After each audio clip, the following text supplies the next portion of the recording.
Are you a sports fanatic? You get off on college football, college basketball, the NBA, the NFL, golf, ping pong, and sports betting. Wait, back up. Ping pong? What the hell? This is Jump Shots from the Goal Line. Watch out! He's got getting away from the top speed. Hot takes and hilarious banter on everything from college football to the NBA and everything in between, except ping pong.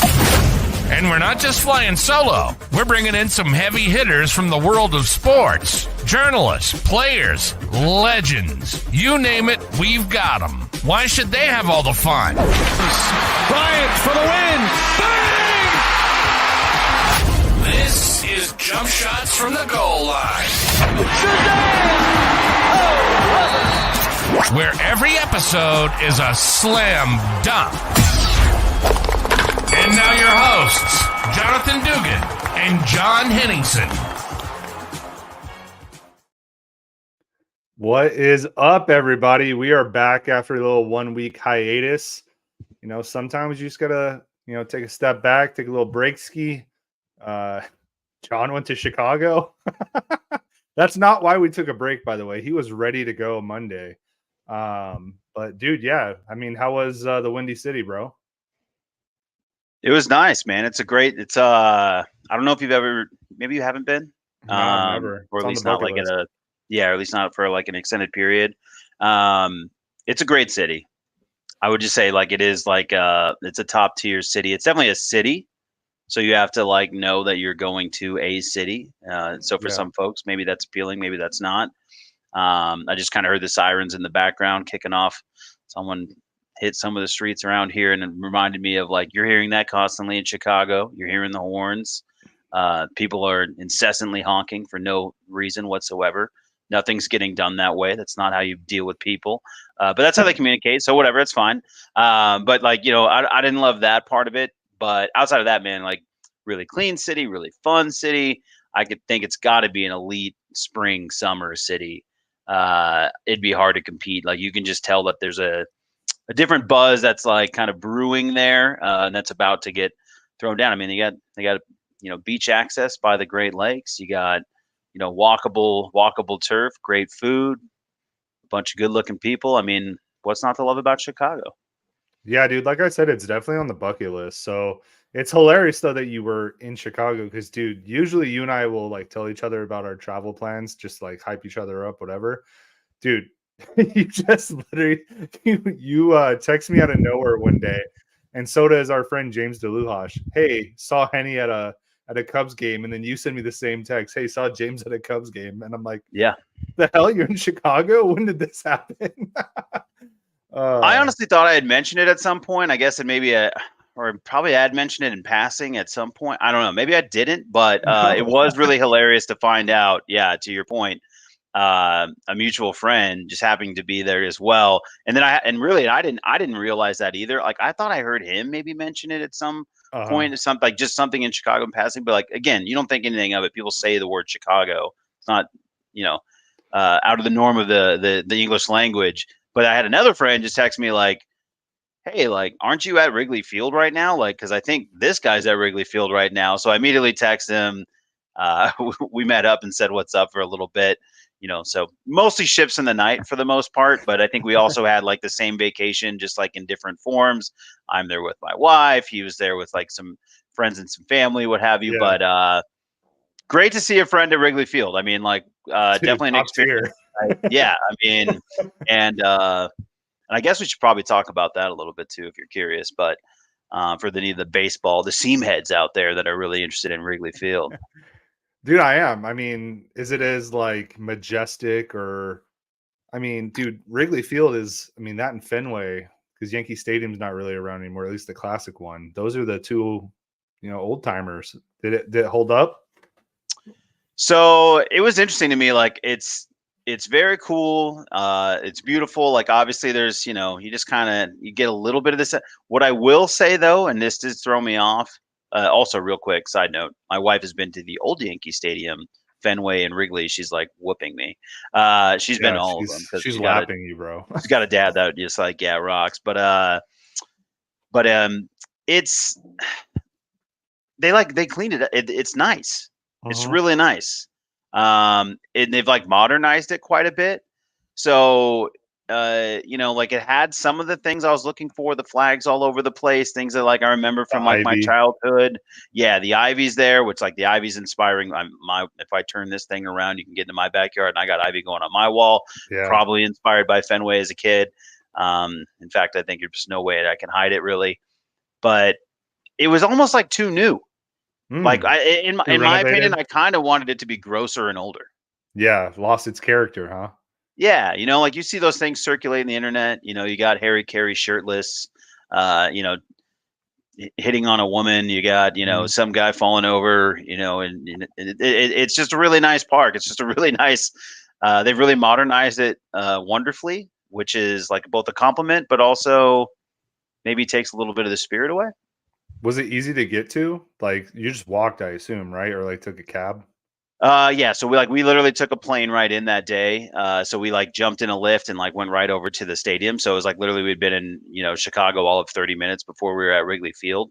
So from that perspective, yeah, it was like easy to get to, easy to walk around, a lot of stuff going on around the stadium.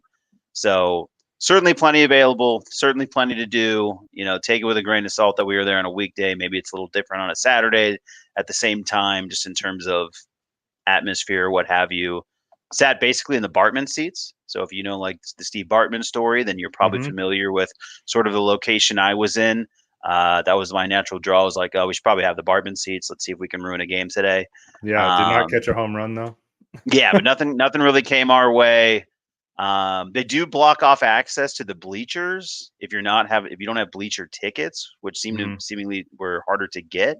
Interesting. And I think that might be a different vibe too, because there's definitely like a little bit more ruckus going on in the bleachers. Yeah. And we just had sort of a regular seat. So, don't come at me, Wrigley fans, if it's like, hey, this is like the holiest place and the best place in the world.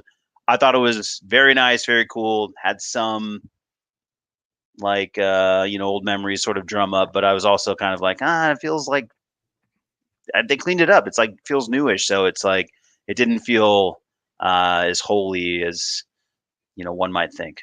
It's like Salma Hayek with a facelift, Yeah, exactly, right. Like so that's a great analogy. So something in that vein, like where you're just like, yeah, this is still cool, but like I think I don't know, it just didn't feel that old. Yeah.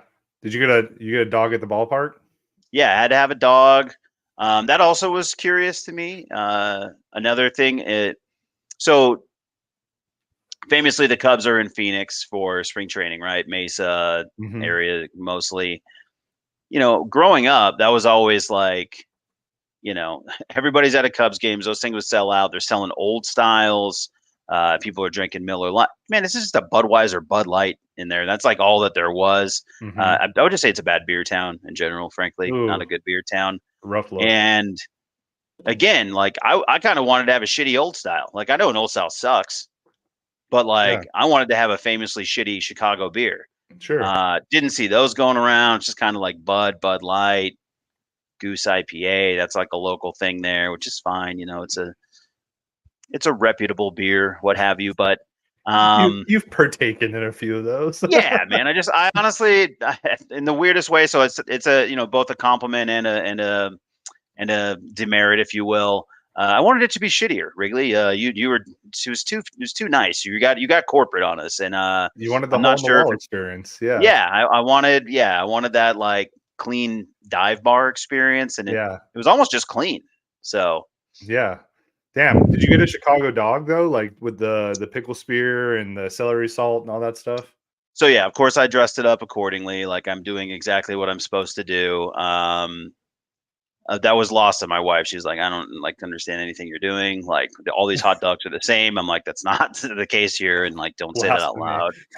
Yeah, you can't say that. You can't say that here. Don't say that. So yeah, like I dressed it up accordingly, did everything I was supposed to do, which is like really easy there. You just get in the line, the assembly line, and you just copy what everybody else is doing. Like just don't do anything different from the guy in front of you. And you're golden. I mean, I don't think you can beat a Chicago dog. Chicago dog, Sonoran dog. Like to me, those are Yeah, dude. I mean, it's right up my top of alley. top. I like the zestier the better for hot dogs. This is a whole nother conversation we could have, but like For people sure. that you put ketchup on a hot dog, you're a psychopath. Like, or you're 4. You know what I mean? Like you outgrow that. Give me the mustard, give me the pickle spear, give Sport me peppers. the peppers. I think they put like a whole tomato on there, right? Like a whole tomato slice. You can throw tomato on there, onion, celery salt. Yeah. Like that's like you got to do it all. And I'm with you, and this is definitely a conversation worth having. Like for me, ketchup is purely French fries. I'm not upset if you put it on my burger. I wouldn't kill you if it ended up on my hot dog, but like it's really not my thing. Ketchup No. for me as an adult is a French fry exclusive. And even then, there's better things to dip French fries in. You know what I mean? Yeah. The only ketchup I keep in my house now is that Whataburger spicy ketchup. Oh yeah. Oh yeah. So, because like that's like elevated, right? Like Yeah. like it's like dumping a little Tabasco in your ketchup, which I learned as a pretty early, young little trick to like add a little something to it. But yeah, you just we did the dog. I feel like I did the dog, the best service that I could. Yeah. You did justice. Given the fact that my wife was being blatantly disrespectful and had no concept of like what I was doing. I was like, this is important work I'm doing here. Did you feel like the game went by quicker? I mean, I know with the whole pitch count thing and all that stuff, like in real time, I haven't been to a game since they installed that, but like, did it go pretty quick? Game was flying. I mean, the game was just flying by, and it was a low scoring game. Like Cubs couldn't get on base. I mean, it was just like we never even saw a Cub on base. They had one hit in the game. Who'd they play? So it was Padres. So it was just like a lifeless. Yeah, it was just a lifeless endeavor for the Cubs fans there. Which in part, like, I will say to their credit though, like not a lot of people staring at their phones. The people that were like watching a Premier League game or something. So like we're kind of multitasking, which I can appreciate. Yeah. I did see a lot of adults wearing gloves. Always a big red flag for me. Like guys, like if you can't figure it out, like it's just not for you, dude. It's just not. It's not going to work out. Dude, I feel like baseball specifically is one of those things where I'm okay if you get a jersey, don't have a name on the back. Even though I have a Ronald Acuna jersey, but hey, that's neither here nor there. If you ask me to buy a jersey now, baseball jerseys are lit. Like they're just awesome. Yeah, like, they're cool. Aesthetically pleasing things. Yep. Don't get a name on the back. Just get your favorite number. And if you are over the age of 10, do not bring a freaking glove to the game. That's just, again, you probably put ketchup on your hot dog if you're doing that. Oh, for sure. And they're spilling it on their jersey, and then they're like asking their mom to somehow figure it out for them. It's really, truly embarrassing. While drinking a Blue Moon, Oh yeah, I know. And you got it. Oh, definitely an orange, please. Yeah. It was the glove. Yeah, the glove guys, man. I could do 10 minutes on the glove guys. Like those guys are like, I'm like, what, dude? I'm like, what do you think's gonna happen here today? Yeah. Just enjoy the game, Just and if you like, look, and you like either you catch it with your hands, which is a great moment, or you catch it with your glove, and everybody's like, yeah, as expected. Yeah, exactly. And you're a weirdo. That would have been a sick bathroom to drop one of those jump shots from the goal line stickers. FYI, just saying. I know. That would have been some top tier marketing, bro. Yeah. People could have been pissing on us for years, man. For years, bro, and I would be fine with it, That or throw it on the new Barstool Chicago. At Dugan's Football, getting his hands in urinals for the sake of the program. Dude, anything for page clicks, baby. Click that link. That's sick though, man. Did you get some deep dish at all? Had to do the deep dish, as recommended by almost like to a man. Every single person. Pequods, go to Pequods.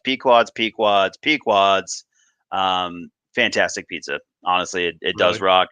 I mean, but most Chicago foods are like literally the death of you. I mean, so good. Like just at the end of every day, whether I was trying to or not, I was like, I'm in pain. Yeah. There's so many options, dude. Update this week, I'm probably just like fasting. I'll be drinking like water, cayenne pepper, and lemon. I have no plan to ever eat again. It's a great food town. It's another everything's so heavy, you get the beef. We should rank food towns another time. Because Chicago would be up there, dude. Like the Chicago beef, the hot dog, we already went over, the deep dish, the Italian food in general. Also, a very good Mexican scene up there, which I think I saw. You got some Mexican, didn't you? Oh, dude, by the end, I was just like, by the end, you're just craving home. And there's still nothing. I could judge every city by the Mexican food alone. Oh yeah. I had some very good Mexican food. I mean, legit salsa, some good. Yeah, there's legit Mexican food there. I will attest. Definitely good vibes too. Just like a cool location, cool setup. Yeah. Really nice. They're like definitely into it. And actually, you could actually catch that if you're walking up and down the streets. You'll catch a little Dia de los Muertos vibes going up and down too. So the influence is there, which is very cool, and that spoke to my heart a little bit too. So for sure. All right, last Chicago question, because I know our listeners didn't come here to listen. Yeah, they're like the Bears. Did you go to the United Center and see the MJ statue? I did not. No, never even crossed my mind. Like honestly, I bet you would if you went back, huh?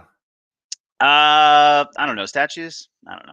Dude, but you grew up with wear a glove to the game. I don't know. Whatever. You're a weirdo too. Like, what are you like? I'm not like a big statues. Like, what do I do with statues? I mean, dude, that's different, bro. Because like, I agree with you on most. Like, if I go to LA, I don't care about going to go see the Shaq or Kobe, RIP, but like their statues. But like the MJ in front of the United Center, that's like legendary for guys our age. You know what I mean?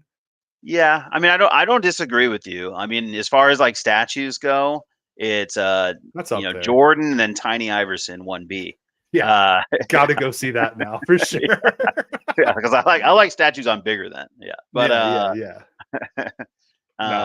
no, you're right. I guess like now, like thinking about it, yeah, maybe sometime I'll drop by. I mean, maybe even catching a game but I actually like going and just standing out and then looking at the statue, and then I'm like, all right, like. It'd be tell my wife, like, now we're done. Yeah. If you're going to a game, you would for sure stop by. I get you. Yeah, definitely.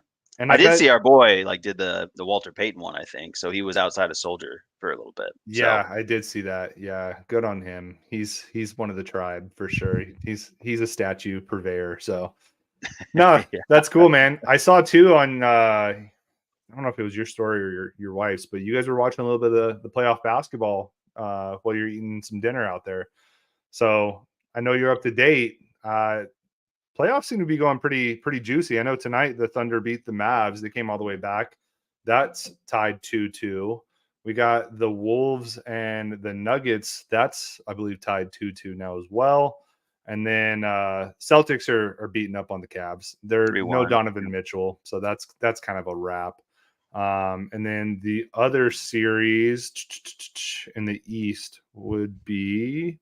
Literally, no one can even remember what that series is. Yeah, great podcasting right now. The Knicks and the Pacers. The Knicks started off hot, but Pacers are kind of back on top of it, man. Anunoby or whatever got hurt, and that's been pretty detrimental. That's tied 2-2 as well. So the playoffs in general, man, you can't ask for a better series than 3 of them are 2-2 tied up. What's been your favorite so far?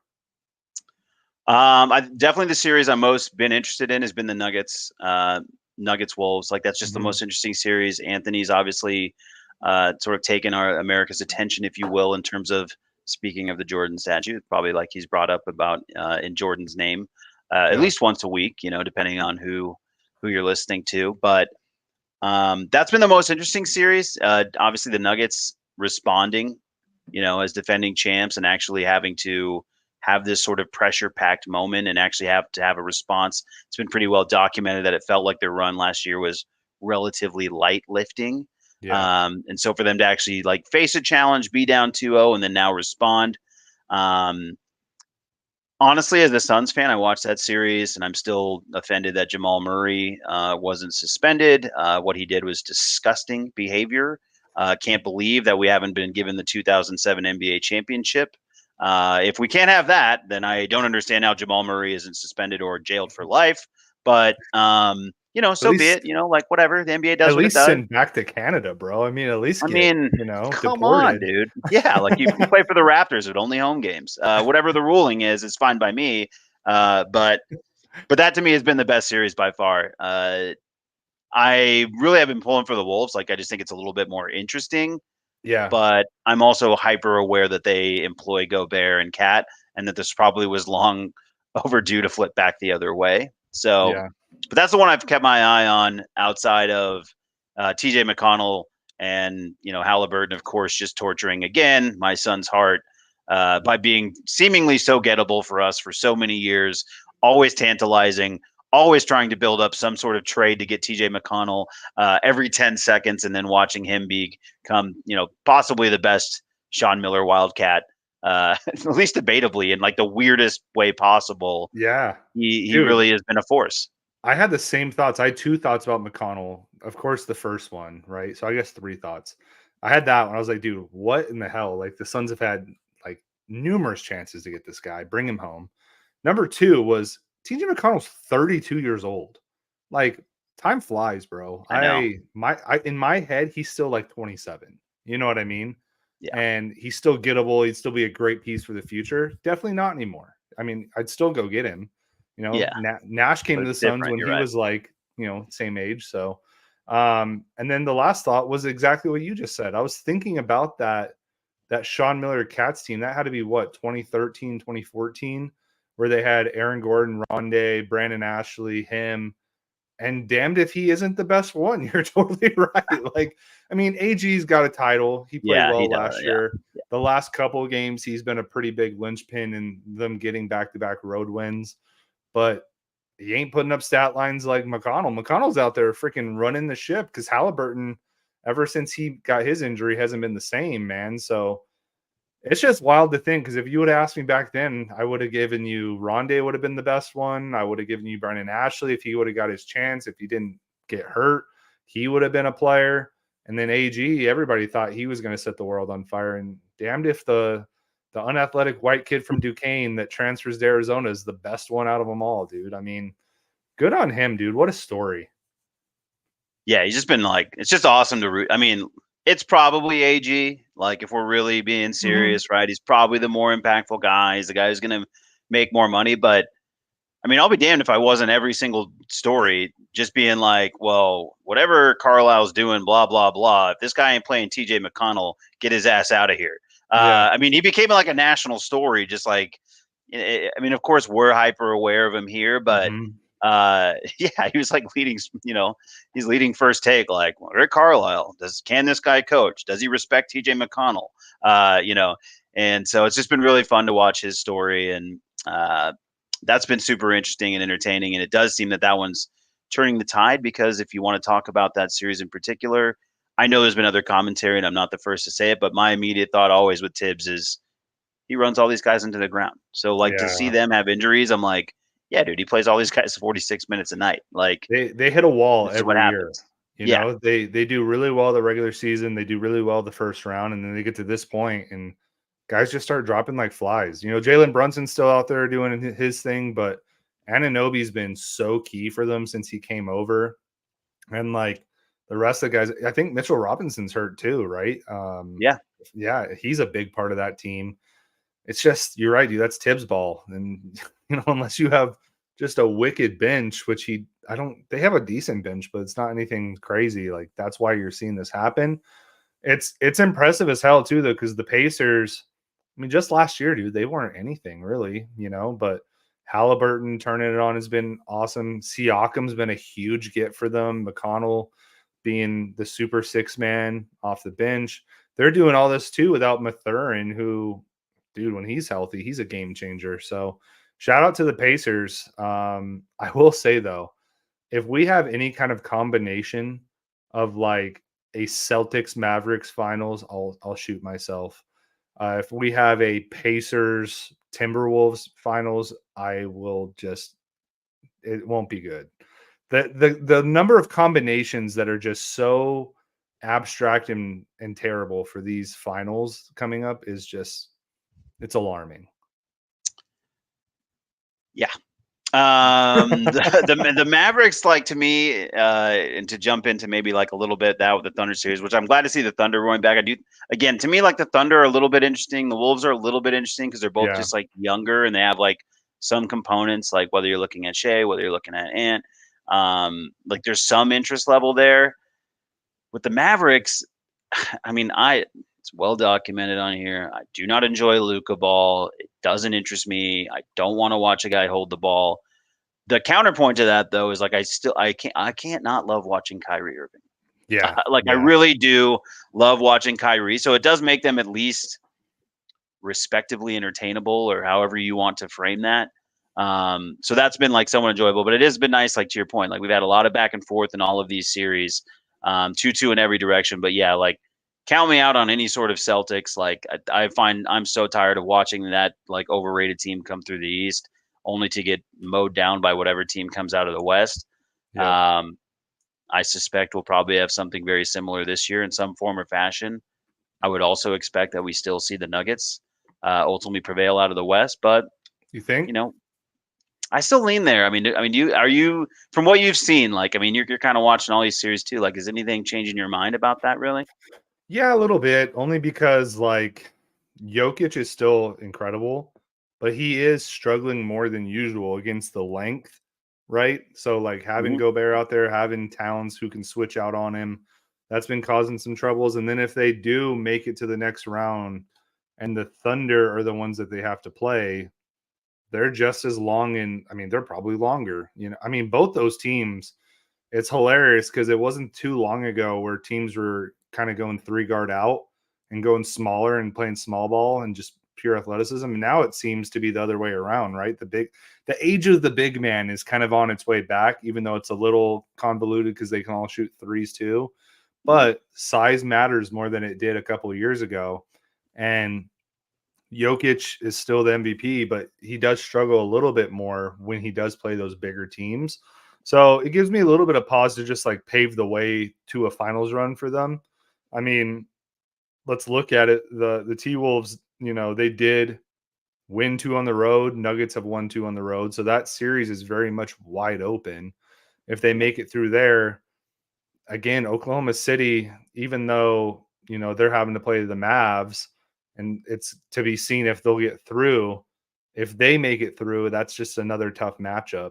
I think if it ends up being a Mavericks Nuggets series, the Nuggets will not handily beat them, but it'll be like a 6-game 4-2 series because they just don't have the length that can bother Jokic too much. I do want to put hand up real quick. I was very wrong on the Mavericks at the beginning of the year. I was just so sure that they were not going to work based off the run they had last year and making that trade for Kyrie. It seemingly didn't work too well in the playoffs last year, but they have it figured out this year. Kyrie's really, you're right, dude. Like he's been incredible. He's really kind of backed off from like the headlines, which has been really good for him. I think getting out of a place like Brooklyn or like, just those big time markets has been really good for him because we all know Dallas, you're not a big time market. You're a one horse town, a cowpoke town. We all know that. And I think it's been good to have somebody like Luka that is so dominating and domineering that he's kind of been able to slide at least to the backseat for the media stuff. He's still extremely, extremely important to that team, but I think it's been a good move for him. And to their credit, they've made some really nice moves. Like PJ Washington at the trade deadline has been massive for them. He's been so good defensively. Those are the type of moves I wish the Suns would make, but they just don't. So which we'll jump into the Suns in a little bit. You guys will hear us go on some rants, I'm sure. But the West, I don't think it's as locked down as maybe you do. I think the Nuggets still are probably the best team, but the teams left will pose some definite problems that they didn't face last year. I mean, I don't think that it's not a challenge. I think the Wolves are like their most interesting though. I mean, I think the Thunder are like, I understand what you're saying that they're long, but they're very lean. Yeah. Those aren't like beefy guys like Chet. They're basically playing a lot of like Chet center minutes. And I respect Chet. I like Chet. I liked him coming out of the draft. I think we probably talked about it a couple of years ago. That might have been the first draft we actually got to talk about. And I was actually like kind of a Chet guy. I'm a believer in Chet. Yeah. Like I like what he brings to the table, but I don't know that they have like a real big that's gonna like bang with Jokic. And no, I mean the more I watch like Jokic bang with these guys in Minnesota, like Gobert and Cat seemingly get softer by the game. And that's like the concern that I have. The concern I think for Nuggets fans, to me, it's always just like whether Jamal Murray is going to play. I mean, because like Jokic is going to give you what he's going to give you, and you Yeah. just need, the Robin. And if the Robin shows up, which he does enough, it seems. Especially in the playoffs. Again, yeah, like I'm not really a huge Murray guy. I would put him on No. like, he's not a top 10 guard to me. Like he's fine. He's good. He's very lucky and fortunate to be where he is, in my opinion. Yeah. With the other pieces around, like AG being very good, Porter's very talented. It's not like, there's a complement of players there. Caldwell Pope. So yeah. So like there's just like other guys, but so I just think like all in all, like just they're having done it, and that is ultimately going to bear out. But I don't disagree that there's at least some like competition, and I think there's a conversation to be had there for sure. I think more so with the Thunder, I agree with you. They're not beefy, which could, I mean, with a guy like Jokic, that can cause problems if he does choose to bang down low. They're just so switchable because like every guy in that starting lineup is like 6'6" and above. You know what I mean? So you look at like how Naz Reid has been able to make an impact in that series, and he is a little bit beefier, before somebody makes that point. But he's undersized. He's like 6'9", but he's athletic. So like the Thunder have a lot of guys like that I think could pose some issues. Maybe not even just with Jokic, but just the rest of that roster. Like you said, Sure. Murray like struggles, especially with like full court pressing and stuff like that. The Thunder are going to do that to you all game, especially with guys that are long as hell. So ultimately, like in my heart of hearts, do I think the Nuggets make it out? Yeah, probably. They have the 3-time MVP. Like, you know what I mean? Like the best basketball player in the world right now. I think that's undeniable. So whenever you have that kind of star power, sure, I think it's easier to cement their way to the finals. I just wouldn't be utterly shocked if something goes wrong. Whereas on the East, if the Celtics don't make the finals, like agree. They got to blow. What happened? Yeah, what happened? Yeah. Yeah, I mean, Joe Mazzulla can't die on the cross. You know what I mean? Like, it has to come down to Tatum. It has to come down to Brown, who seemingly has no left hand. If you force him to his left, that's where shit happens. And it's crazy to me. I know that Zinger, I don't know if he's back in the lineup. I haven't paid attention too much, but I know he's banged up at least. You know what I mean? But they have Drew Holiday. So if they don't make it to the finals against they have like 4 like wings All-Stars. that everybody tells me is an all-star. So I mean, they have Derek White for God's sakes. You know what I mean? I did see exactly. I did see the Jason Tatum counterpunch, the classic KD though. Like KD and Book did the same thing, where it's like, hey, how are we a super team if we only have 2 all-stars? You tell me. How are we? Hey, we can't be like, we're not even really good if we can't have. I'm like, you can't have, dude. This isn't the '60s. You're not going to have 7 all-stars from the Celtics. It's just not how it's going to happen, guys. But clearly, they're loaded by comparison to the rest of the Eastern Conference. Yeah, I mean, look at the East, dude. You have a broken Knicks team. We already mentioned that. You have a young Pacers team, which, by the way, just to keep harping on them, they, again, very well constructed team. I like Miles Turner a lot. He could pose some issues for them. But the rest of it, dude, I mean, Cavs are broken. Like, if you don't make it to the finals, like, something went terribly wrong. Failure. Yeah. So, ultimately, it could probably be a Nuggets Celtics, and I'm okay with that. Like, I don't hate the Nuggets. Like if you ask certain Suns fans, they'll be like, "Oh, I hate the Nuggets," but like, why? When they've beaten us, they're very much just better than us. And I like Jokic. Like, I'm a big, tall, white guy. Like, what's not to like about Jokic? And I think it's hilarious that he doesn't even really like basketball. He's just doing it because he has to. You know what I mean? That's just shtick. You're falling into it too. This guy doesn't even like basketball. This guy, like, what? I mean, this guy clearly loves basketball. But it's a fun shtick. Like last year when they won and they're like, "Oh, you're going to be at the parade." And he's like, "What day's the parade?" And they're like, "Thursday." He's like, "I need to get home."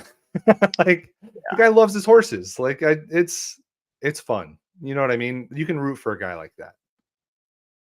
I guess you can. I'd rather root for a guy like that than like Gobert, who passes COVID through microphones. You know what I mean? Yeah, I mean, look. There's not a lot of guys in the NBA that are. It's not the most likable league all the time. I mean, it is, but like it isn't. Like, I don't even like our own team. Really? No, yeah. Like my whole team drives me crazy. Like, I mean, yeah. Oh God, yeah. But let's not get there. I can't even do them again. I mean, because now we're full Kate. We're in the full fake Katie news cycle already. By the way, we'll jump into that in a little bit. Yeah. Now that we've talked about the winners of the NBA, recently this weekend, the losers were on the forefront with the NBA draft lottery. which the NBA draft lottery just proves every year to be hilarious. The fact that a team like the Pistons can be historically terrible and end up with the 5th pick and not get any better because this is the worst draft ever is just chef's kiss. Like, I wish more leagues would do this. Because you know what? It does make tanking very stupid. Like if you choose to tank and you don't have an in with the league like the Spurs, you're screwed. Now we get an Atlanta Hawks #1 pick because that screams hell yeah, brother. Everybody says Trae Young's one piece away. So this should be it. I mean, I think everybody knows that. So one just random out of a hat guy from Europe, and they should be in the Eastern Conference Finals next year. Well, this is that kind of draft, dude. I was looking at the mocks and all that stuff, the projections. When did the NBA become so Eurocentric? Like, is Team USA about to have an epic fall off? Because like you look at these mocks and like top 5, like 3 of them are Euro guys, specifically French. Well, it does concern me that team. I mean, just like to bring it from the Team USA perspective, it is a little concerning that we're still centering it around like the likes of KD, LeBron, like guys that can't even like fit Paul George, like guys that can barely even finish their own. Yeah. Maybe Paul George isn't even in it. Like I might be making that one up, but a lot of guys that basically are barely even healthy enough for their own teams, and now we're like, but you want to play in summer too, right? That part's a little concerning. And I do think and I don't know if we talked about it much on here, but I know I've just been like saying it constantly. I basically think there's like 2 waves in the NBA right now. There's like young talent and, Doncic, whoever you want to throw into that. And then just a bunch of those guys that are about to be on that U.S. Olympic team that's allegedly going to be so wonderful, who are basically all the guys we just argue about now, but are all like eliminated. I mean, like they're just all eliminated. We're about to be eliminated. They're like individually great, but don't accomplish anything anymore. Yeah, I mean, like you just go down it, like right, LeBron, KD, like all those guys, like they're all just done. Like who cares? Like they're not. We think they're important. They're the faces of the franchise. They're what sell tickets, why you watch games, and then ultimately, none of them really are going to matter at the end of the day. None of them. Yeah, no, it's true. And then you look at it, right? Like your 3-time MVP is not American. You look at the rookie of the year is French. You look at this mock draft and like again, top 5 is like all Euro guys. It's a little concerning, because I like my American dominance in basketball. That's fun. I clutch my pearls for that. Yeah, for sure. Yeah, dude, I look forward to the Olympics every 4 years. And when it's not in Sydney, Australia, we're fine, baby. Like we're in there. But going forward, it's getting interesting. Basketball is very much a global game, and I don't know. I look at some of the Americans that are in this draft, and I'm like, dude, you're telling me Zach Edey belongs in the top 10? Donovan Clingan? Like, I don't know. Cody Williams? Yikes. I watched him not do anything in Colorado, but apparently he's a top 10 pick. So I don't know, man. It's hilarious to me. We spend so much time, right? And like all these guys that have big moments in March Madness take over, they're really great in college. And then you look at the mocks and they're all like projecting the 50s. And I'm just like, make it make sense. Like, do we only draft strictly on potential now? Is this NBA 2K where you're only getting the guy with the A+ potential? Because I don't get it. I truly don't. It's a bunch of TJ McConnells at the end of the second round. I was gonna say if you're lucky, brother. Yeah, I was like, if you're lucky, I was like, it's probably a lot more of the opposite. But I think it's one of the least exciting. Let's talk about it that way. It's the lottery was like, who cares? Yeah, I didn't even know it was happening. I mean, like, I literally don't know what these guys are. I mean, I like, I'm doing the same thing you would are. I'm like looking and I'm like, I guess I can all right, he's this tall with shoes on. The shoes. I don't know. I've never seen any of these guys play before. Yeah, no. I followed like the G League combine event, whatever.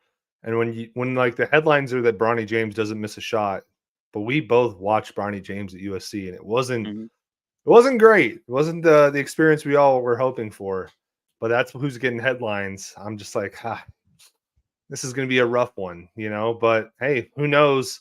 Even in a bad draft, sometimes that spurs trades and things like that. And specifically with the Suns, the Hawks getting the #1 pick is kind of interesting to me. only because I have hopes that maybe we can swing Yusuf Nurkic for Clint Capella in the 23rd.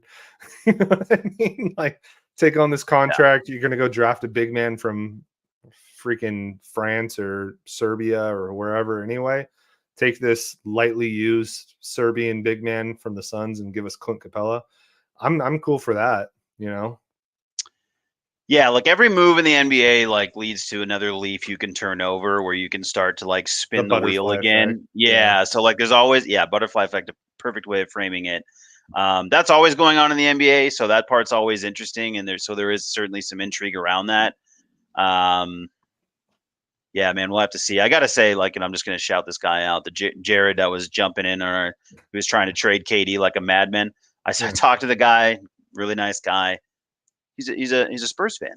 He's infiltrated. He's a U of A fan, so he's here for the right reasons. He's got his heart in the right place. Now we know. And he appreciates all the U of A football coverage, but he was just turning the wheels for the Spurs the entire time, trying to work that KD magic. And Jared, let me just tell you, it's not all it's cracked up to be. So don't get too excited. It's not, I mean, I just can't believe, like, as you mentioned, the Spurs, like, just fall into Wemby now. I'm like, oh yeah, Duncan wasn't enough. Jared, let me sell you on the idea of Bradley Beal, though, right next to Wembanyama. Have you considered? Yes. Let me tell you, that might be the way you want to go, pal. Like, let me tell you, look, we didn't get the full experience this year, but you guys will. And hey, it's fun. It's real fun. The contract's not as bad as people say it is. Believe me.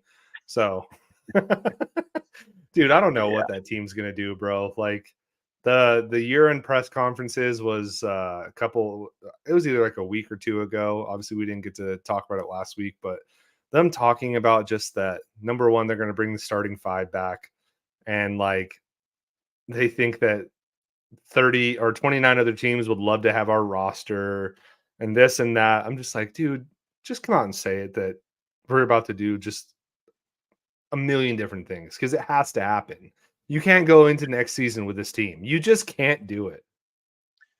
Not exactly the way it was. And I'm sure, and I guess we can just mention this, like, obviously Frank Vogel dismissed. See you later. Don't care. Budenholzer in, baby. Never inspired me at all. Yeah, Budenholzer in. Has a nice Arizona background for the fun of it. Yeah, Holbrook, one of the big strongholds here in Arizona. Everybody knows about Holbrook.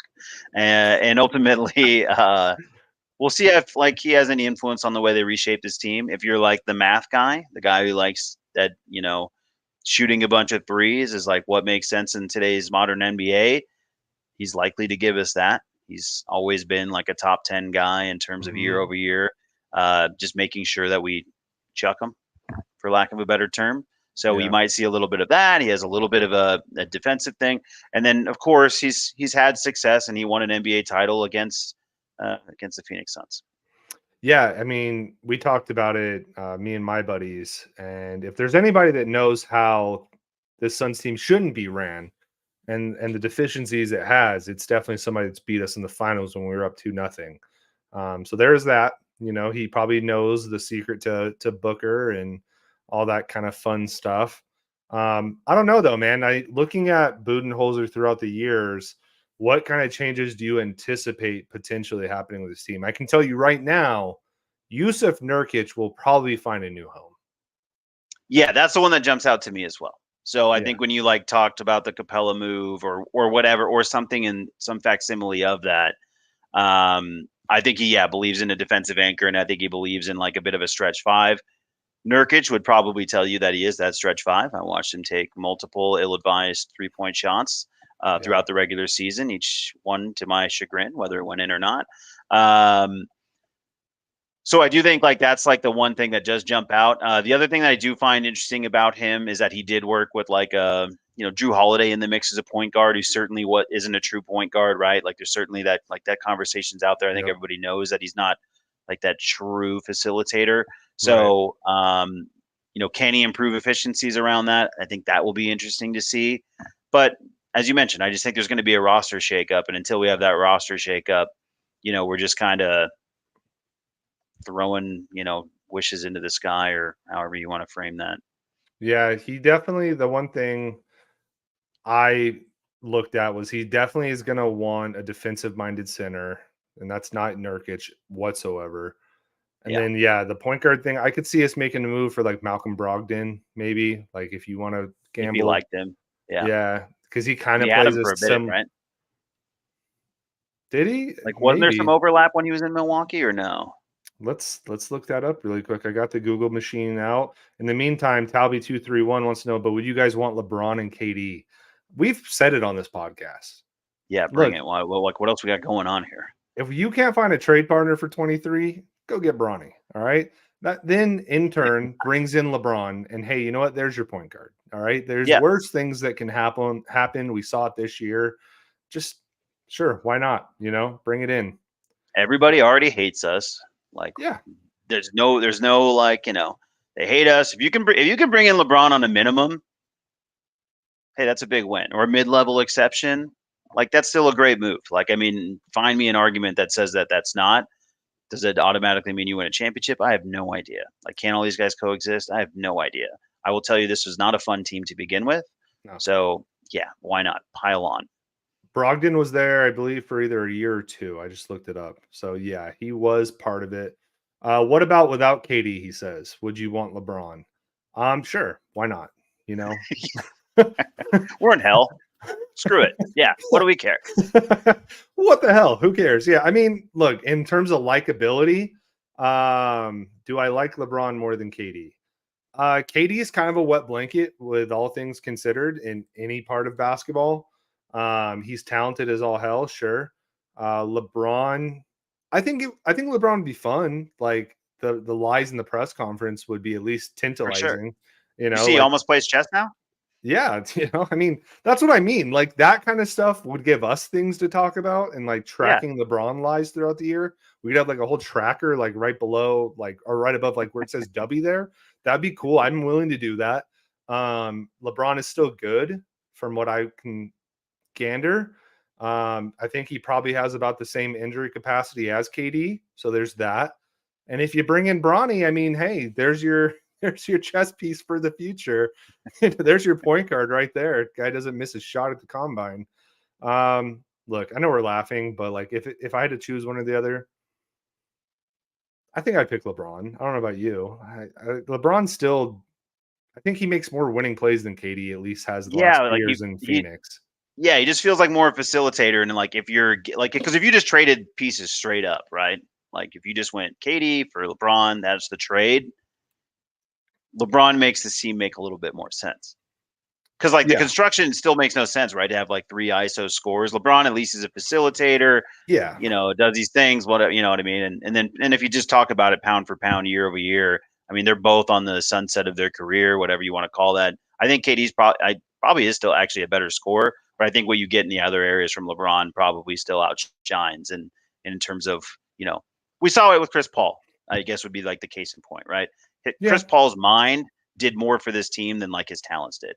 And you might get the same kind of idea from LeBron. Yeah. I think LeBron is just as much of a cerebral type basketball player as Chris Paul, for sure.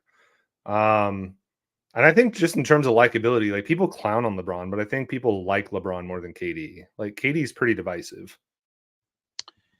KD's in a weird place right now. There's no doubt. Like it's just, he's so fun as a scorer. Like as a pure basketball guy, I like that he just like says what he says on, on Twitter, blah blah blah. He's not afraid to speak his mind. I've never like really had a problem with KD, but you watch him and it's just like, and this team just wasn't fun. And I can't pin it on him, right? Like, but like he is the big glaring change, and so it's hard to ignore the fact that whatever that roster was, it was fun. Even if it wasn't going to win a championship, whatever this roster is, obviously didn't win a championship the last 2 years, and not sure fun. Shit wasn't fun either. So yeah, so that's the. Talby's just full of great questions though. He said, "Worst hairline, LeBron or KD?" Like, dude, that's the question that should be asked. When we look at the greats and they're both doing their Hall of Fame speeches and their inductions, that's what I want to know. Who had the worst hairline? Because KD's like. I don't know what barber he was going to in the Valley, but they weren't doing their job. it was pretty bad. But LeBron definitely has a little bit of the Carlos Boozer treatment. He's definitely painting on the hairline. For sure. Yeah. Dude, that's tough. I think I'll give it, if we're going off worse, I'll give it to KD because at least LeBron cares enough to do something about it. I don't know how you feel. Yeah, I mean, I think that's a fair enough argument. Plus, like, I mean, I guess if you want to flip it the other way, KD seemingly takes ownership of what he's got, and he's okay with it. Yeah. You know, to just like flip it in the other way. Like KD's standing up to like, hey, this is what God gave me, and this is fine, even though it's not.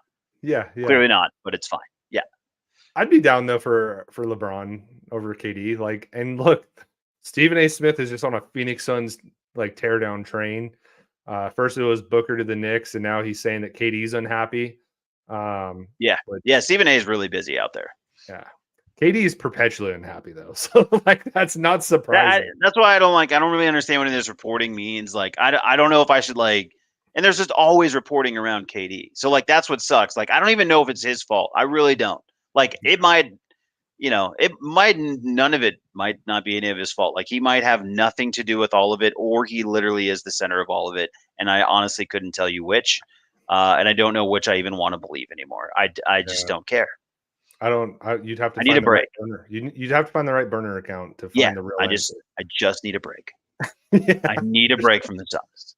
I need a break. Yeah, I agree, man. Well, hey, that's enough NBA talk. A lot obviously going on. They're kind of the center of attention because baseball is 162 games, and you only care if you're at Wrigley. So, it's tough look. Nothing really going on with the NFL except for like rookie mini camp, which nobody cares about anyway.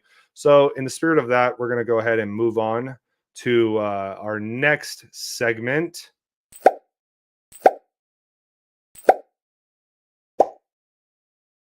Twitter fingers. So we actually have a decent amount of content for this week, I think. There's some things to cover here, I think. Yeah, you were kind of flying by the seam of your pants there for a little bit, just sending one thing after another a few hours ago. So you're still let's not go flying by that. I noticed you're still doing the seam of the pants thing, huh? You're sticking with that? Yeah, as soon as I said, I was like, this is gonna be contentious, but Okay. You want to go there? You want to do it? I think we should probably talk about it. I think you can't really ignore it. Yeah, I mean, and throw it in the chat, whatever you guys agree on, if you care enough to even, say something. People care. Here's my reminder, okay? When we're talking about pants, there's not a seat involved. There is a seam involved in pants. So it is by the seam of your pants. Where's the seat come out of this? Like, I'll kick it back to you. Yeah, so like the seat of your pants is just where the butt is, man. I mean, it's just like you're coming from the seat of your pants, like it's where your butt is. Is there not a seam? There is a seam. I'm just telling you that's not the expression. It's not the euphemism. You're wrong. I don't make these things up. I think we looked this up before. It has maybe something to do with an aircraft or something super bizarre. Don't quote me on that either. But ultimately, it's a choice. I mean, hey, maybe you change the world, Dugan. I won't stop you there. All right, I'm gonna put it out in the ether. You can either comment on our Instagram, comment on TikTok, whatever. What is it? Is it by the seam of your pants or the seat of your pants? Please let us know. We'll talk about it on the next show. Anyway, getting back to it, I'm gonna kick this over to you because you did send this over. So yacht sinks after latest incident involving orcas in the Strait of Gibraltar. It's summertime, baby, and the orcas are back. We're taking down the yachts. We're coming for you. It's whale season. Look, this is just the best animal. I don't really know what they're doing. I don't even know that I really care. I know this took us by storm last summer, and I know the changing of the seasons by simply the attack of the orca now. So if the killer whales are back to taking down yachts, then, as the tweet says, baby, we are so back. So let's get back to Orca Watch. Let's ride with these killer whales. They're just an interesting animal to me, and I just love that they're doing this for whatever their reasons. Quick update for you. Talby231 was on a real heater with me, and now he's not. Now he's dead to me. He says that it is seat, and there's zero argument needed. So the scoreboard right now is 1 you, 0 me, but we'll find out. Don't worry. Talby, you're dead to me. Anyway, yeah, I agree with you. Number one, the ocean is not to be messed with. All right. There's a reason we know more about space than the ocean. And it's because of little assholes like orcas out there that will just lay siege to anything that goes into their area, because that's the key phrase. It is their area.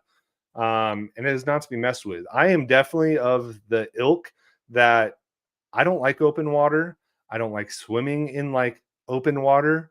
I have gone snorkeling before, but I'm very keen to my environment and what is going on at that specific time, because the ocean is a mass void that is unknowing and scary. You said it wonderfully. What a recovery from seam of the pants. Shut up, dude. All right. Another one that you sent. Teams are intrigued by Bronny James because of the financial impact he will have on their G League level. Yeah. Someone needs to explain this to me. Career. I need this. G League arenas merchandising. All of those make him an attractive player. Bronny could go late first round.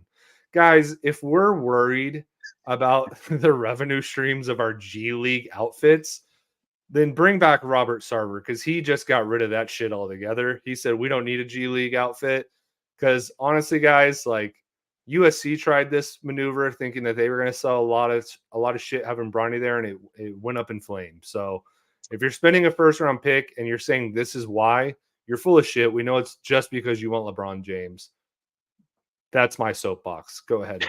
No, you're spot on. I just wanted someone. I'm waiting for the intelligent argument around this. I'm like, this guy isn't worth a buck. I mean, like, don't get me wrong. Like, as you mentioned, there's value in having LeBron James' son, in that you can attract LeBron James, who then will sell tickets. But those won't be in the G League. They will not. The Ignite will not be selling tickets because Bronny James is there. Not a chance. I know he's, again, had a nice showing. I'm not here to even knock on Bronny James. I actually think he's like a pretty nice player, because he plays the game like in a – I like the fashion in which he plays the game. He's a good ball mover. He understands. He has a high IQ. I think like there's a chance where he's like at least a player in this league. He's not going to be selling tickets for G League action. In no universe is LeBron James going to allow his son to play in the G League. Just why would – yeah, like what are we talking about? This is just hilarious. Yeah, letting y'all know right now, he would be playing at Duquesne University next year for LeBron James' best friend before he was playing in the G League. So just FYI on that one. All right. My wife loves the fact I know the changes to the taxpayer mid-level exception in the new NBA CBA. So this one you got to do the previous tax. Yeah. So Ed Lattimore, something a lot of men don't like to admit, all of your hobbies and ambitions are to attract women. Nature doesn't care how much personal fulfillment you get from them. Those things are cool, but they're coincidental positive externality to the prime objective to keep the species going. First of all, Ed, you didn't have to add so much colorful language to make your point, all right? It's guys being dudes. We don't need that kind of stuff, all right? And second, I agree with the original poster. My wife loves the fact I know the changes to the taxpayer mid-level exception. As somebody that is married, and I'm sure, Henny, you might be actually way cooler than me, but I've definitely, just because I have nobody else to turn to at the moment, tried to explain some kind of sports news to my wife. And let me tell you, fellas, it's never been drier. All right. Like, she doesn't care.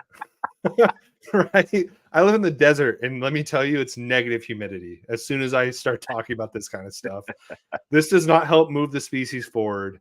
Sports do not do that unless you are dating somebody that you might need to check on anyway. Yeah, if you guys are tuning in because you think we're doing this because we think our wives get all hot and bothered after they hear the pod, you just kind of have us all wrong. Now, to your point, I think Ed had it initially when he's like, yeah, dudes are horny. Yeah, okay, fair. Dudes like, sure, Ed, sure.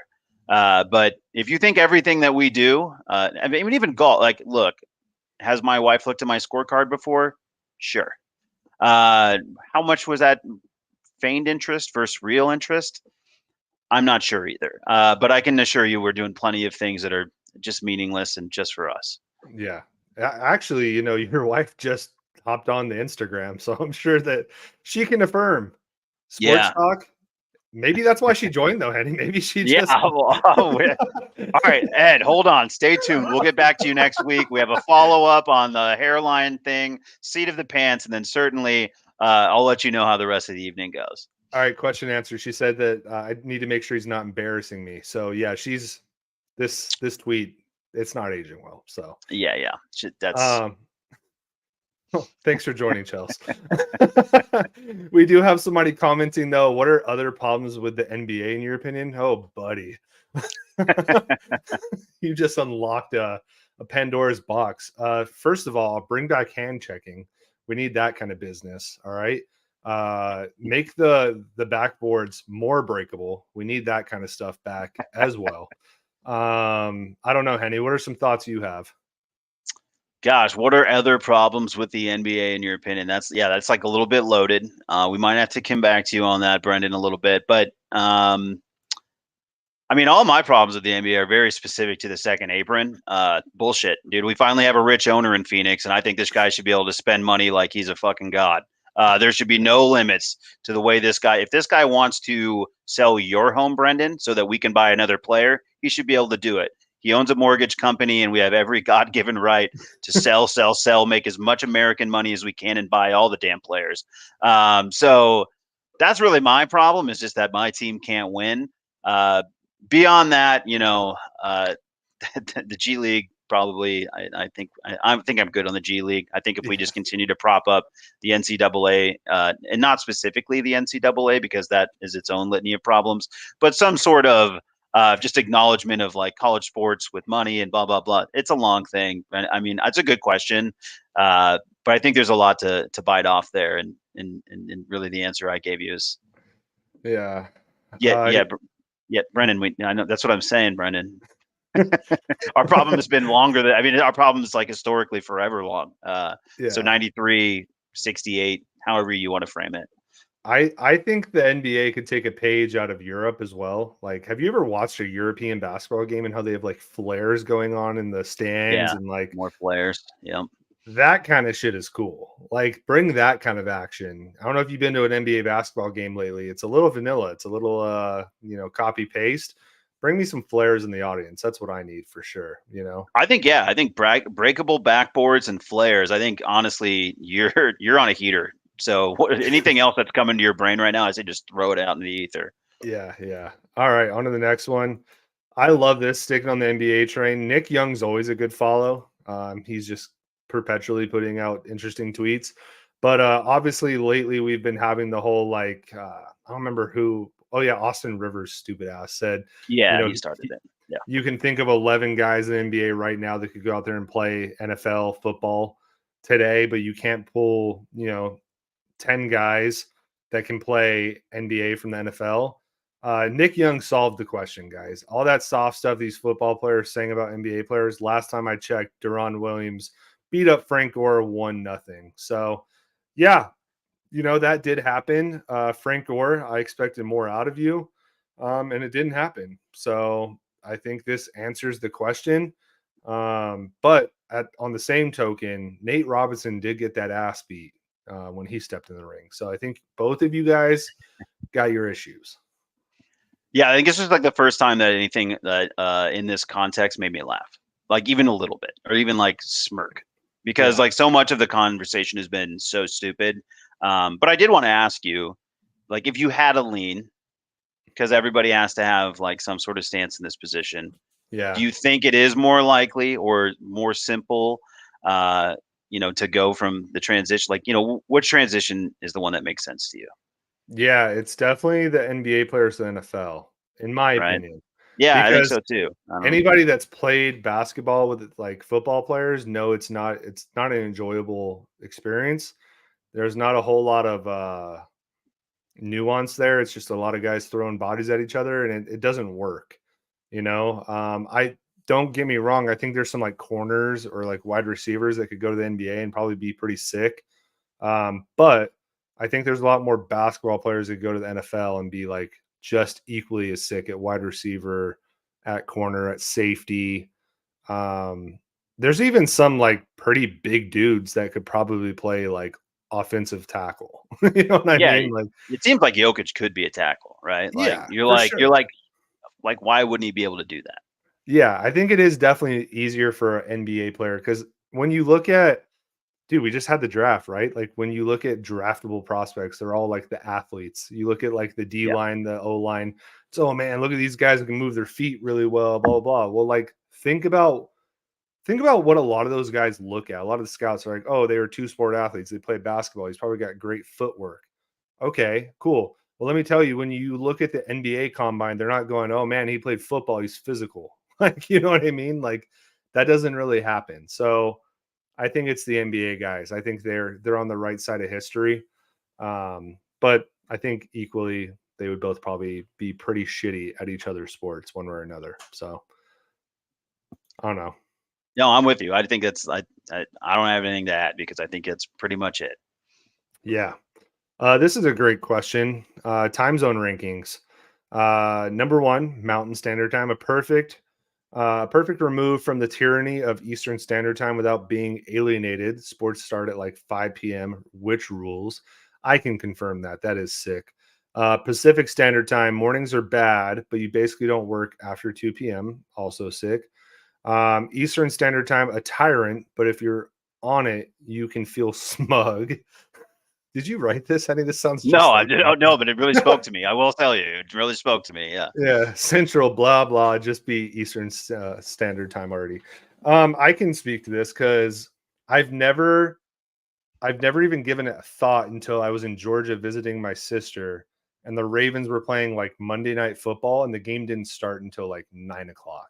And I was just like, this is hell. This sucks, dude. Like you have a whole day ahead of your football. Whereas like Pacific and Mountain, dude, you get off work, you can go right to the bar and like watch a football game. It's sick as hell. You know, you go home and spend time with the family or eat dinner. You just cruise right up to a football game. Central Time, I forget that Central Time even exists most of the time. I mean, you just came out of Central Time, so I would love to hear your report. But yeah, I agree with this list. Mountain and Pacific have it going on because you just get those things a lot sooner. And I mean, if you're an early to bed person, like that works out really in your favor. Otherwise, if you're on the East Coast, dude, you're watching football until 12 p.m. or 12 a.m. and that sucks. Yeah, I think you again did a great job of breaking it. I mean, I just don't understand how anybody who has traveled the country doesn't think the West Coast time zones are better. Like just in terms of like the way, like as you mentioned, you just get those things sooner. Like you're getting the East Coast games earlier. You're gonna have the West Coast games later. Like if you're on the East Coast and you never even enjoyed Pac-12 After Dark, I'm sorry for you. Like that's awful.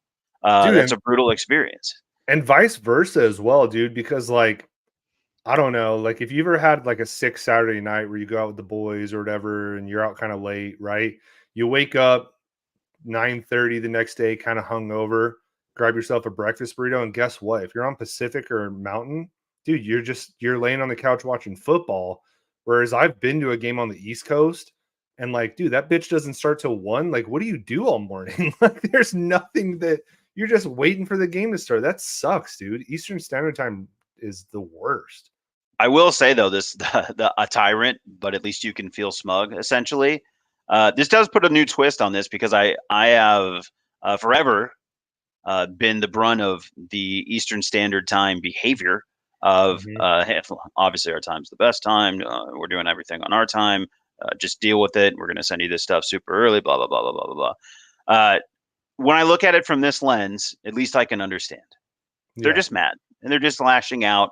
And it's just poor behavior because this is just what they've been given. And so for that, you know, I understand and I'll try to be more sensitive to the fact that you just live in a shitty time zone. Yeah. You know who has it real bad is like Hawaii. Have you ever like, yeah, that's absurd. I mean, that's just, I've been in Hawaii and like wanted to watch an NFL game, like on the beach at the bar. And like, dude, you're not watching that shit until, you know, it's weird. Yeah.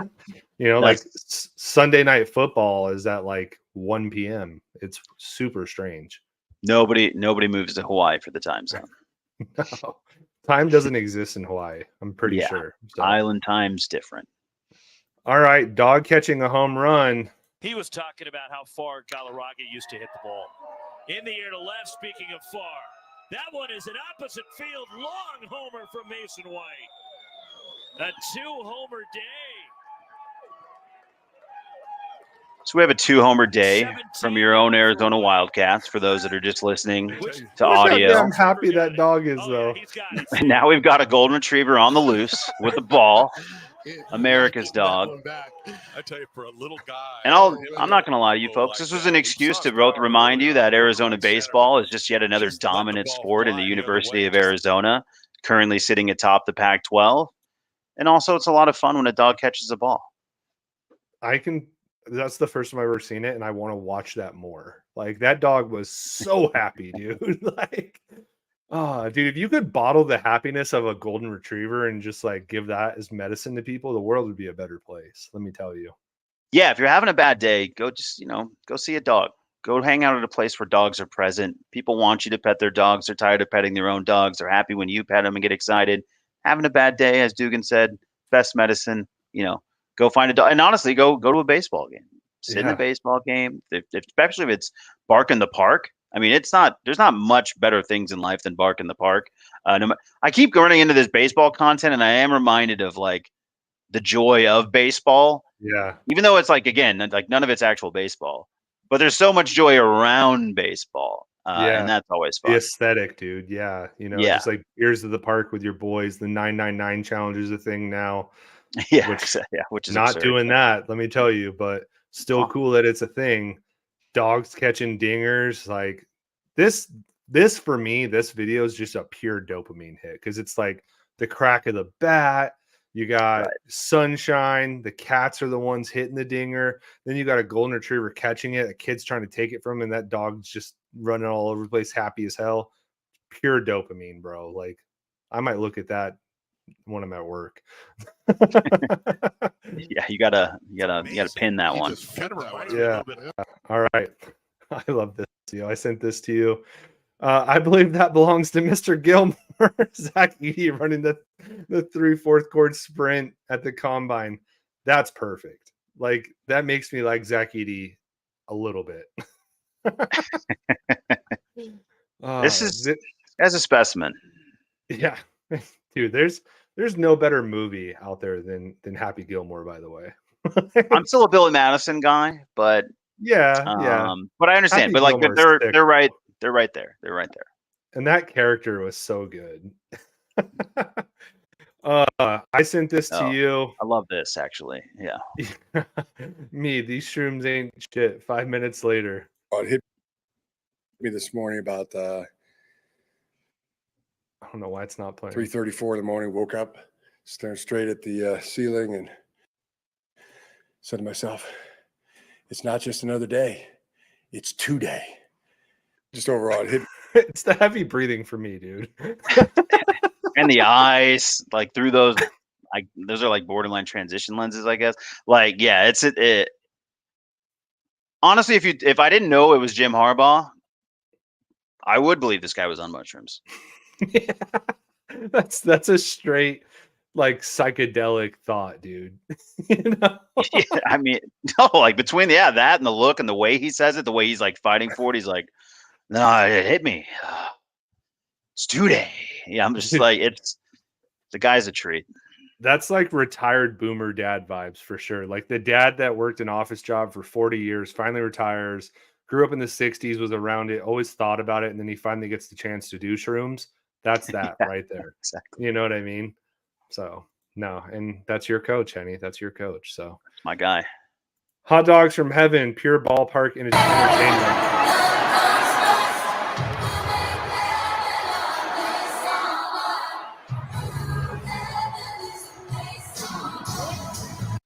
Before we get copyright, Again, yeah, pure baseball vibes though. So basically, what's going on? You heard the track, and yeah, they'll probably flag it, and we'll never be on YouTube again. But they're playing, who knew ever, blah blah blah blah blah. You heard it. They're dropping hot dogs from the sky in little parachutes free hot dogs to the fans as they play Who Knew Heaven Was a Place on Earth. And I just can't think of a better gimmick than this. Baseball has it figured out, dude. Brendan, They do. what do you do to improve the NBA? I don't know. Probably hot dogs from the ceiling on tiny parachutes. I mean, I know you're talking, 5 seconds in the lane and all this. I mean, sure. Could there be rules changes? How about you just drop some hot dogs from the sky? You know what I mean? Yeah, dude. Baseball aesthetic, dude. They got it figured out for sure. All right, next one. She writes when it's time to villainize civilians. I'm not trying to get copyrighted again, but all this music, dude. Rashee Rice has had probably one of the worst off seasons ever since another guy named Rice. So when you're looking at your draft boards, if the guy's got the last name of Rice, maybe you move on. That's my advice for you. Rashee Rice has been, it's quite an off season. And if you don't know, just go look him up. Like 5 tweets will come up, and they're all going to be like, "What?" Unless you're a photographer, then don't look it up. This reminds me too that I never get tired of I can't even remember the guy's name already. The Raiders guy with the speeding cars, and then they show him running the 40, and I never get tired of those clips either. Sucks. Henry Ruggs. Ruggs. Yeah. The Ruggs clips always still get me too. It's just like, yeah, dude. There's some characters in the NFL, bro. Sports. Let me tell you. The only person that gets more excited about these stories is your wife. So don't worry about it. Yeah, that's right. That's right, gentlemen. Rev your engines. It's time. Brendan, I know that you asked us the top 5 scorers in the NBA of all time. We'll probably get to that next show, brother. I'm just sitting over here thinking about golden retrievers catching home runs, and at the same time, there's hot dogs falling from the sky, dude. So I don't have much of room in my mind for top NBA scores, but it is a good question. So we'll game plan that for next week. Obviously, it's NBA's time to shine, so that's a good question that we'll bring up. But hey, great show. Make sure that you guys are following us on socials, following us on YouTube. Click that subscribe button there at the bottom. Click the little bell icon to get notified when we're going live or when there's a new episode out. And make sure that you're leaving a review. Give us a thumbs up on YouTube. Give us a 5-star review on Apple. And then leave a nice little review for us on there as well. Let people know about the show. The more that we grow, the better content that we can provide for you guys. So we appreciate everything you guys have done the last couple of years. That's true. We've been doing this thing for 2 years now. That's absolutely insanity to me. But hey, every day is a pleasure. Follow us on social media, Facebook, Twitter, Instagram, TikTok. We're all on there. You have any parting words, Henny? No, just appreciate all the participation. Thanks for always listening, for jumping in, for throwing in comments. We appreciate it. It makes it a lot of fun for us. Shout out to Dubby, Tasty Tea, flavored down to a T. Anything you want to add with Dubby there. And then just a reminder too that you have the PGA Championship coming up this week. Scotty Scheffler, his wife had his baby, so you probably know what that means. Rory did come off a win, which just to tug on Dugan's cape a little bit. But of course, that means nothing. It was an empty win over Xander Schauffele. Now it's a major, and he'll surely disappoint everyone. So just put your money on Scotty. Enjoy the ride. Yeah. And speaking of W, I'm glad you brought it up. Hey, I got myself a container of it. I'm a big energy drink guy. Henny's a coffee guy. But hey, I can tell you right now, if you're looking for a source of energy that's not going to leave you feeling jittery, W's pretty great, man. I take it when I'm at work, never feel jittery at all. Just gives me that little boost of energy that I need. You can head over to w.gg and use the code JumpShotsPod for 15% off. Go try you some, man. If you're looking for that source of energy, you're burnt out on coffee, you don't want to go buy a Red Bull, that's a great source of energy to do it. And then go over and head on to tasty.com. It is golf season, man. I know Henny's out there on the links all the time. I just bought my wife a set of clubs, so we're going to be out there. There's nothing better than just going hole to hole with a tasting in between your lips. They got great flavors, mixed berry, lemon lime, wintergreen. They're all out there. Throw that tin of Zin out, put a tasty back in, and enjoy your round. So outside of that, guys, we don't have anything. We'll be back next week, though, with more to report. Chicago list, so maybe a little bit more heavier on the sports talk. But hey, we'll talk to you guys next week. See you later.